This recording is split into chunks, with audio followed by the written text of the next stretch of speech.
महाभारत 20 अक्षय पात्र मदन मोहन तरुण द्वारा लिखित एवं उन्हीं के द्वारा पठित।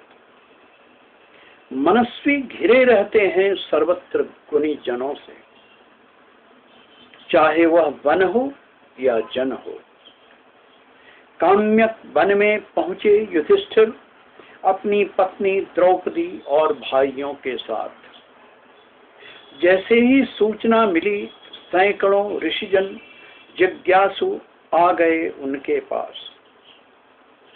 सबकी दृष्टि में युधिष्ठिर राजा से अधिक थे ऋषि, सुस्थिर मन, गहन तपस्वी। जानते थे सभी जो उनके साथ हुआ घटित। हुई कुछ विचित्र प्रकार से नियति नटित। सब में अविचलित थे युधिष्ठिर, पर हुआ उन्हें बोध। जन्मे हो या विजन में आवश्यक है अन्न अभ्यागतों के स्वागतार्थ, जिससे पोषण हो परिवार का और अभ्यागत भी हो प्रसन्न। समझकर उनके मन की बात शौनिक जी ने कहा, राजन, आते रहते हैं सबके जीवन में प्रतिदिन शोक संताप के कारण अनेक। संपत्ति का नाश, अन्न जन और वस्त्र का अभाव।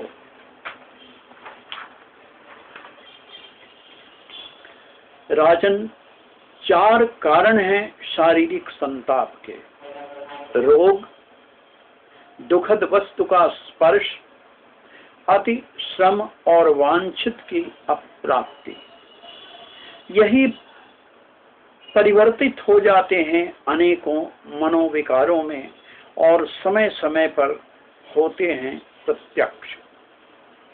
तृष्णा का नहीं होता अंत, वह बुढ़ापे में भी नहीं होती वृद्ध। चलती है अंतिम यात्रा के पलों तक साथ।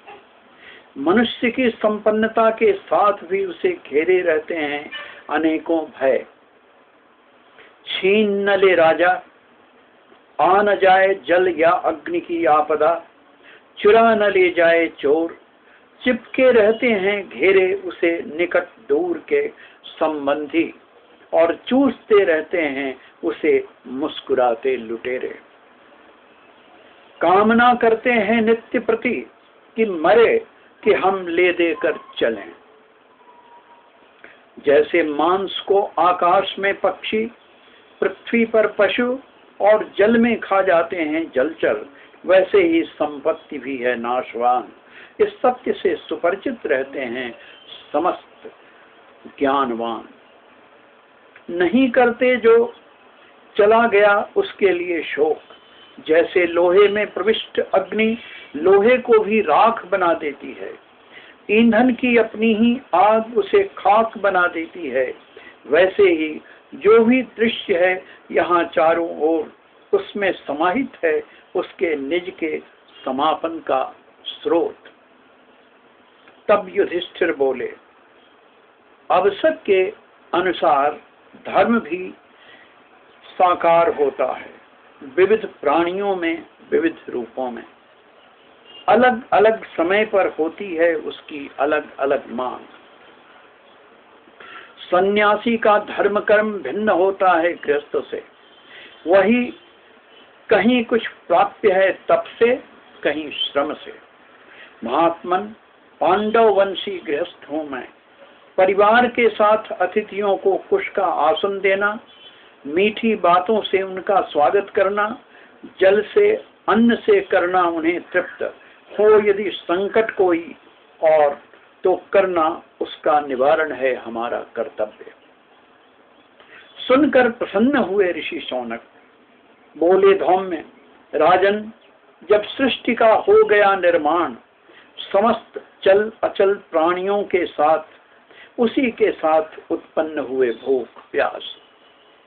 तब पिता के समान भगवान सूर्य ने अपनी रश्मियों से पृथ्वी का रस किया शोषण, जिससे बने बादल, पृथ्वी पर बरसा जल, छाई हरियाली, उत्पन्न हुए उससे अन्न जल फल, जो बना प्राणियों का पोषण।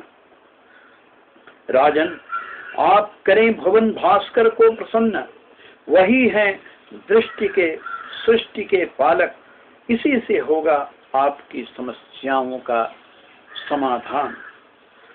तत्पश्चात लौट गए ऋषिगण, प्राप्त कर युधिष्ठिर का विनत सम्मान।